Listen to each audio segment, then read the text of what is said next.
क्या होता है और किस तरह से पौधे को फ़ायदेमंद होता है, तो इस बारे में आज मैं पूरी एक डिटेल्ड वीडियो बना रहा हूँ। इसे अंत तक ज़रूर देखें। काफ़ी ज़्यादा ज़रूरी वीडियो है ये उन किसान भाइयों के लिए जो जिब्रेलिक एसिड का उपयोग करते हैं। सबसे पहले बात कर लेते हैं कि जिब्रेलिक एसिड क्या है। तो जिब्रेलिक एसिड एक जीए एसिड होता है जो कि प्लांट के जिब्रेलाइंस में पाया जाता है। अब बात कर लेते हैं कि जिब्रेलाइंस क्या होता है। तो जिब्रेलाइंस जो होता है वो प्लांट का जो ग्रोथ मतलब जो हाइट बढ़ाने के जो हार्मोन्स होते हैं वो होता है। अब जिब्रेलिक एसिड के पूरी डिटेल में जानते हैं कि जिब्रेलिक एसिड होता क्या है। जिब्रेलिक एसिड की मात्रा वैसे तो पौधे को बहुत कम चाहिए होती है, बहुत ही ज़्यादा कम। पौधों में वैसे ही जिब्रेलिक एसिड होता है, लेकिन कुछ भाई इसे एक्सटर्नल सोर्स मतलब बाहर से देते हैं जिससे कि पौधे की हाइट बढ़ती है, ऐसा उनका मानना है। तो मैं आपको बता दूं कि जिब्रेलिक एसिड डालने से पौधे की सिर्फ एक गांठ से दूसरी गांठ की लंबाई बढ़ेगी। पौधे में ना कोई एक्स्ट्रा फुटाव होगा, मतलब नई ब्रांचें नहीं निकलेगी, ना ही कोई ज़्यादा पत्ते निकलेंगे। ये सिर्फ लंबाई बढ़ाने के काम में आता है, क्योंकि जिब्रेलाइंस जो हार्मोन होता है ये सिर्फ पौधे की हाइट बढ़ाने के लिए उपयोग में होता है। अगर इसके फ़ायदे की बात की जाए तो ये फ़ायदेमंद होता है जहाँ पे पौधों की हाइट नहीं बढ़ रही होती है, अपने को हाइट बढ़ाना होता है। जैसे हार्वेस्टर की कटाई के लिए अधिकतर किसान भाई इसको डालते हैं ताकि हाइट बढ़ जाए और इससे खेत अच्छे से कट सके।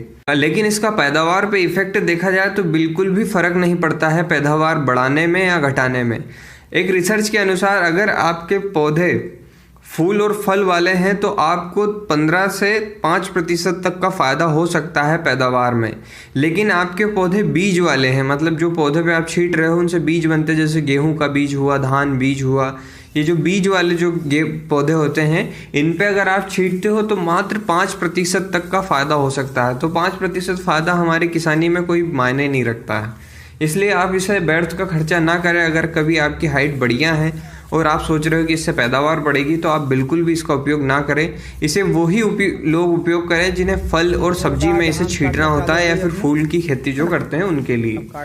अब बात करते हैं कि जिब्रेलिक एसिड कितने प्रकार की मिलती है। तो मार्केट में अगर देखा जाए तो 2 प्रकार की जिब्रेलिक एसिड मिल रही है। एक जिब्रेलिक एसिड का पाउडर जो कि 100% आता है, और दूसरा जिब्रेलिक एसिड जो 0.01% फॉर्म में आती है। अब इन दोनों में से सस्ती तो आपको पाउडर वाली मिल जाएगी, 50 रुपये की आपको अच्छी कंपनी की 10 ग्राम की बॉटल मिल जाएगी पाउडर फुल।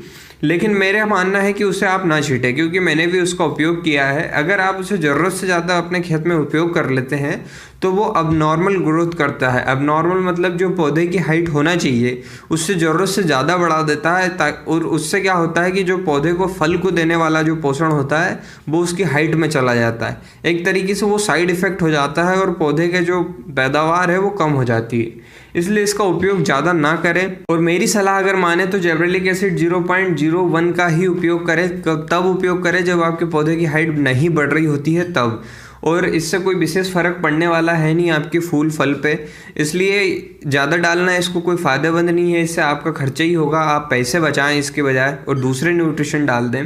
तो यही सब है जिब्रेलिक एसिड के बारे में। अगर आपको वीडियो पसंद आई हो तो इसे लाइक करें और चैनल को सब्सक्राइब करना ना भूलें। धन्यवाद।